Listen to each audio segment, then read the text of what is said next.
Hi everyone, welcome back to my YouTube channel Manu Issue ACCA Classes.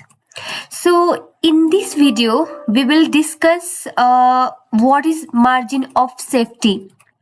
I will explain this concept in this video in a simplest way as possible.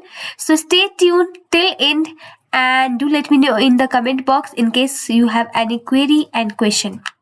Let's start the today topic. So what is margin of safety?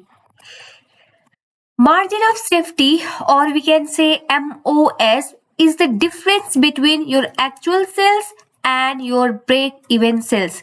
In the simple terms, it tells you how much sales can drop before your business stops being profitable.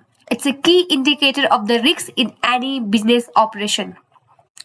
So if we talk about the formula for the margin of safety, it's actual sales minus break-even sales. But if you want to calculate the MOS in terms of percentage, and in exam the question might ask you to calculate the so, in that case you need to divide margin of safety, that means actual sales minus break-even sales, divide by again actual sales.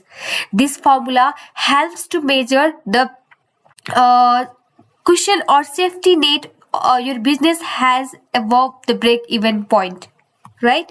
So if we take the example, imagine your business has the actual sales of 100,000 and break-even sales of 80,000. So using the formula as we discussed earlier, we'll give the difference of both of these 20,000, which is the margin of safety.